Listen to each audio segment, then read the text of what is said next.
So this is what being cheated on looks like by your spouse.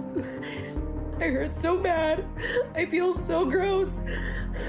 I'm mortified for my kids, and I just keep finding out more and more information, and it just keeps getting worse and worse. Don't do this to your spouse. Don't cheat on them. Don't destroy your family. Don't lie. It breaks people. I went through his call log because James was acting a little off, and I texted the first number that had multiple calls. He was calling people at like 9:30, 10:30, like 45 minutes, and I was in the next room. I wrote her and she said, "Who's this?" And I said, "This is James' wife." And I said, "I know you just talked to him because I'm looking at the call log." For example, I took my kids to the store and you were on the phone chatting with my husband for 25 minutes this morning. She told me that they were just good friends. I said, "That's funny because my husband knows all my good friends, so I should know his good friends, and I've never heard of you." He told her that he was divorced and that I lived in a different state and that there was someone at home watching the kids that was a nanny, so that was me. I was a nanny. I think he did it to kind of cover his own butt because he didn't want to get caught if like she were to see a picture with the kids of another woman. I confronted him and he told me that it wasn't cheating, and then I started crying because of everything she had told me, and then he told me that I was pathetic and that we should be getting a divorce. He wouldn't leave, so I got on a plane and took the kids, and the next day I was gone. I text this mysterious number, and this is the exchange that happened. "Hey, do you know my husband, James? I keep seeing this number on our phone bill." The reply was, "Not trying to be ugly, but I think you should ask James. I don't want any part of what this drama looks like. Good luck with all that." He told me that the woman he was texting was nothing to worry about because it was his hairstylist. Here's my thing. My husband's name is James, and her name is Chelsea. If you don't want people to know your names, don't cheat. So I organized a text and realized that he slept with this woman on my anniversary and then went back the next day to sleep with her again. I was told I didn't exist. He had sex with other people, invited them to our house when I had the kids. I'm broken. So this is my house. At the welcome sign, you can see my doorbell. He was texting her and told her how to avoid the cameras so she couldn't be seen. My doorbell reaches out to going all the way in front of my driveway. They both claimed that she didn't come over, but they were both talking about where to park and how to avoid my camera. And he asked her to park there. That way her car wouldn't be seen in front of my home or in my spot where she would go. I read the text, and he was telling this woman that he wanted to have a future with her. He told her that I was not able to get to his level on where he wanted to go for his career and his future. I know that's absolutely the furthest thing from the truth. He also told her that he had messaged me and told me that he met someone amazing that he saw a future with. He was also texting me, he wanted to fix things, he loved me, and wanted to get back together. I honestly thought he had lost his mind. I don't know what was going on, but he was not being himself. Okay, Jenaye, not fun times. No. He came home at 4 a.m. on your 5-year Yes, anniversary. that's when I started to get suspicious that stuff was not right. Okay, and he gave you diamond earrings. Yes. On your anniversary. Yeah. And right after he gave them to you, he left to go be with another woman. Yeah. Okay, now what do you, looking back on that, how do you interpret that behavior? I mean, that's not normal. Married people aren't supposed to be doing that. I mean, you're supposed to be committed to that person. Like, that's not normal behavior. And it honestly shocked me now looking back that he was even okay doing that without batting an eye. Okay, but the fact that he was able to do that, because you know him, I haven't met him yet. Yeah. I've seen video, I've read every word that he said. Is that a surprise to you? Did you see indications of this before? Because that's pretty cold. Yeah, so I was told that he was going to a networking conference for his job. So that's what I thought he was going out and doing, and I thought it just happened to fall on our anniversary. Mm-hmm. And I guess what I'm asking is, how do you explain that to yourself? Is this consistent with, I mean, has he been cold? Has he been unempathetic? Has he been distant and unplugged? What? Yes, he does that when he like goes through spurts of stuff. Like he has an addictive personality, so when he's addicted to something, if he's trying to hide it from me and doesn't want me to know about it, like for example, I'll give you chew. Like I don't think he should chew, he chews. If he's lying about it, these are patterns that he does. And when you confronted him with it, did he feel terrible? Did he show a lot of remorse? Oh no, he lied about it. He said that they were just friends and it was his hairstylist and I'm being dramatic and I shouldn't be Okay, well, that was woman people. number two. Woman number one was not the hairstylist. Woman number one was somebody else. Yes. And I'm just saying, at that first point, was he remorseful? Like, I've hurt you, I can see that, I'm sorry. No, I went into his office and tried to talk to him about it, and I was hysterically crying, and he told me I was pathetic, and then he was like, this is why we should be getting a divorce. And so after that, I called my mom, and I took the kids the next day, and I left. Okay, and you were mortified. Yes, absolutely. And the woman had been lied to. Yeah, I actually... So she was like, oh my God. Oh, she was totally remorseful. She was like in shock. She had just also like been through a separation with her husband and she has kids. Like she is a normal like person. And I felt bad for her. I even reached out to her afterwards and like apologized to her that she got put in this situation by James and then actually thanked her for telling me the truth. Because if she hadn't, I wouldn't have even been here.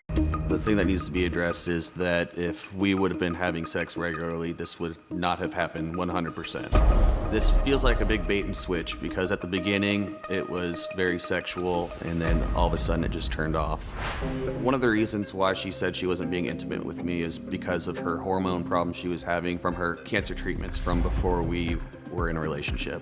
Those hormone problems would have been an issue when we first started dating, when the sex was hot and heavy. As we started to have kids, that's really the only time we ever had sex. I felt like I was being used. It got to the point where we weren't even holding hands anymore. There was no touching, no hugging. She tries to tell me that not having sex in a marriage is completely normal, but I don't buy it. Every time I tried initiating and I got rejected, we'd get in a heated debate, and then she would always end it with saying, go find us someplace else. So I had cancer twice. I had 2 babies. I breastfed one of my babies for almost 2 years. Our sex life was impacted, but I never told him to go have sex with someone else. She's gonna say that she doesn't say that, but that's not the case. Another lie, because that was never said.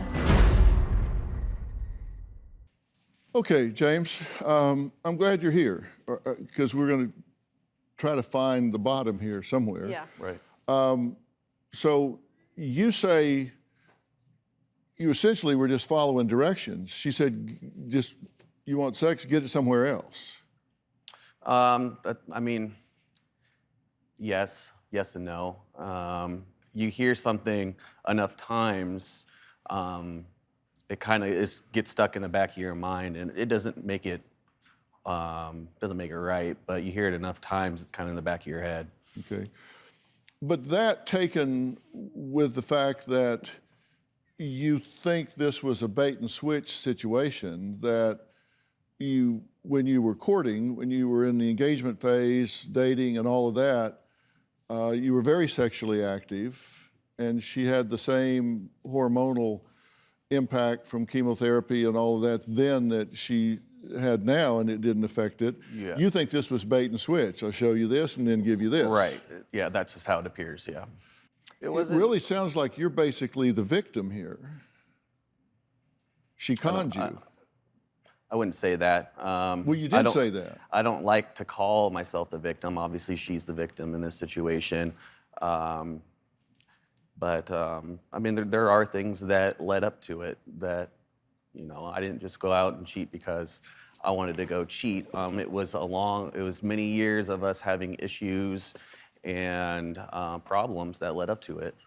You said, with regard to the cheating, and this is a quote, it's 100% because of no sex. That if it wasn't for that, and then you went on to say 1,000%, if I had been having sex, 1,000% would have never cheated. Correct. So you're saying 1,000% this is due to no sex Correct. at home. Correct. 1,000%. It's not like you know, it's kind of me, kind of her. You're saying 1,000% this is because no sex in the marriage. Correct. And that she rejected you. That really hurt, and so that was, what else were you going to do? So you are saying you're the victim here. I don't like to call myself the victim, no, but. You're saying the reason you did this is because of her, not because of you. Okay. Is that what you're saying? Well, I'm not saying that, no. Okay, explain to me then what you mean when you say, and I quote, if I'd been having sex, 1,000% would have never cheated. I wouldn't have felt the need to go find it someplace else. And when it did happen, it wasn't like I was planning on going out and finding someone to sleep with. It was a situation that I found myself in where it didn't make it so, you know, it just made it easier to happen that's the best way to explain it. I wasn't seeking it in any way. Okay, but she could have avoided this, is what you're saying.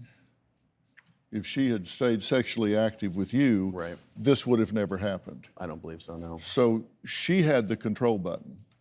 If she had kept intimacy. I believe if there was intimacy in the relationship, it wouldn't have happened. Yeah. So you had the control button. Apparently is what he's saying. Apparently.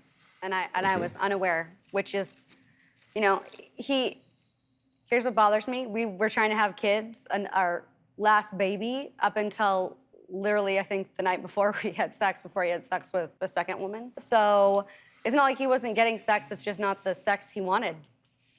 Mm-hmm. Well, you actually said you felt like you were being used. Yeah, and he's told me that. He told me that right before. It was kind of perfunctory? Correct, yeah. Yeah. You said on your anniversary you had made plans with woman number one, but you ran into woman number two at the bar, and you left with her and just blew off woman number one. I wasn't really blown off at that point. The first woman that I was just speaking to, it was more developed into a friendship more than anything. It was nothing sexual. And so I had gone out with her and a bunch of her friends to a local bar. So it wasn't like I was really blowing anyone else off. We were all just there.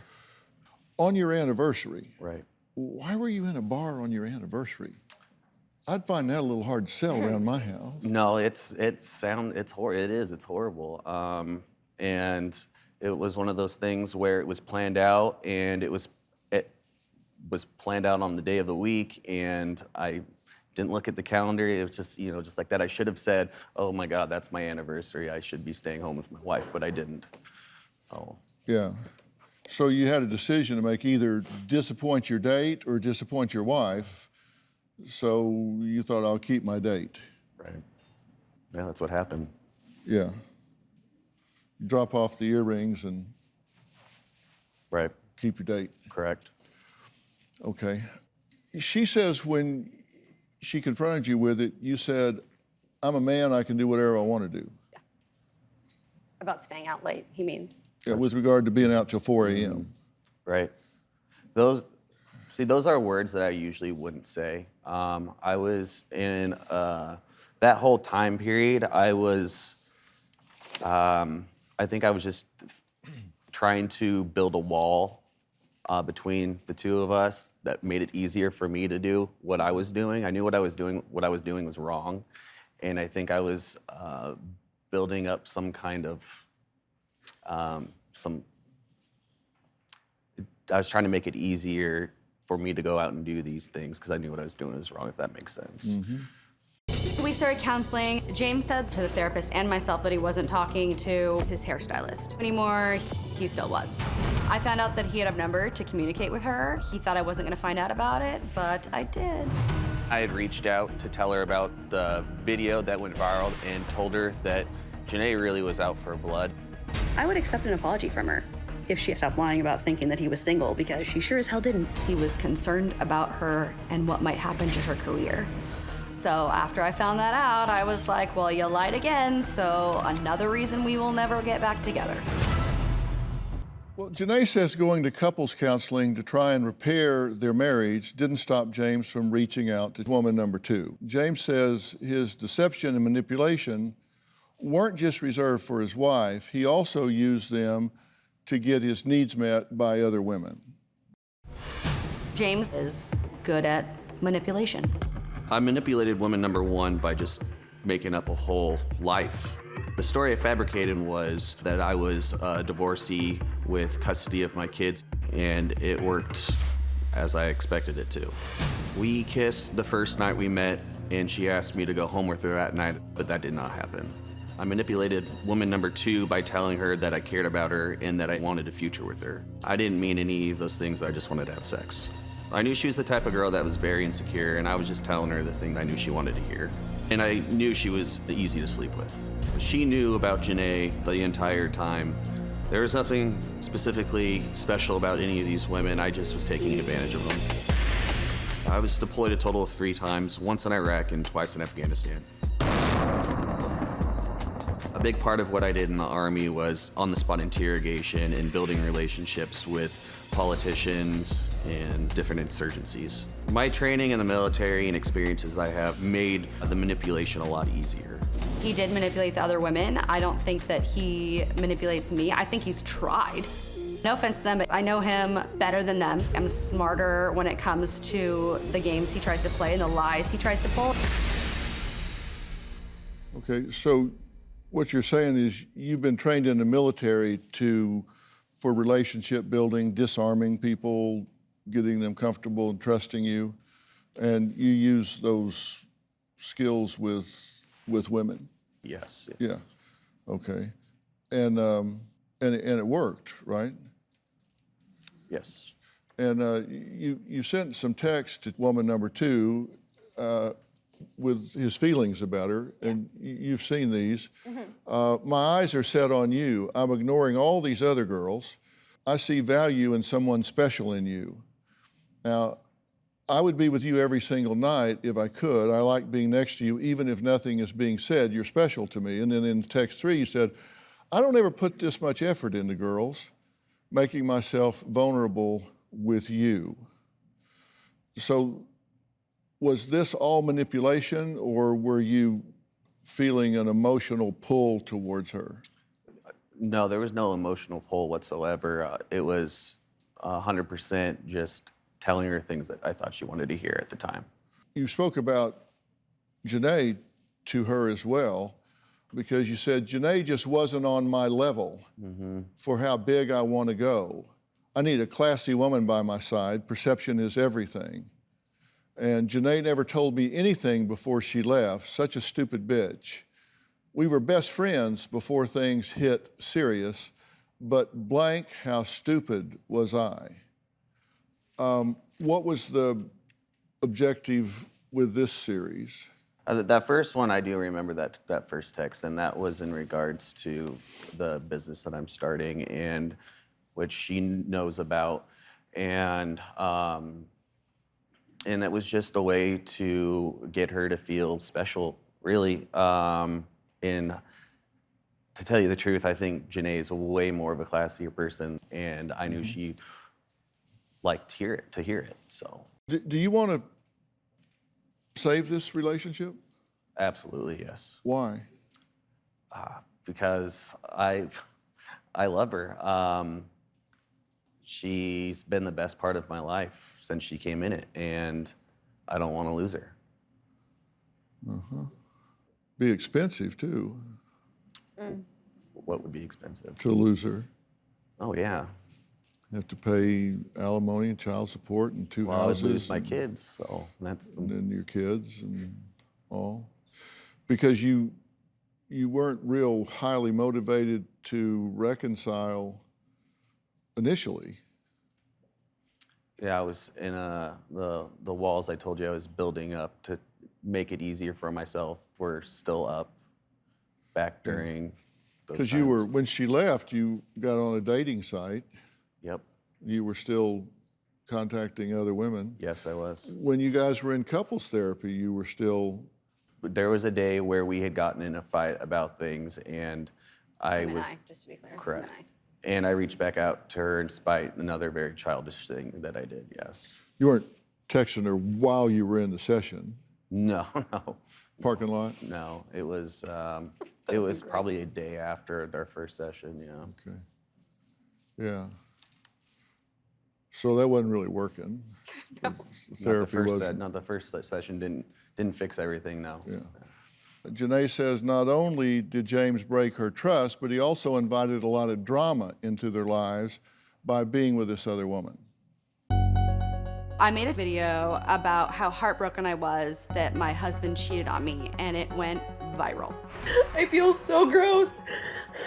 I'm mortified for my kids.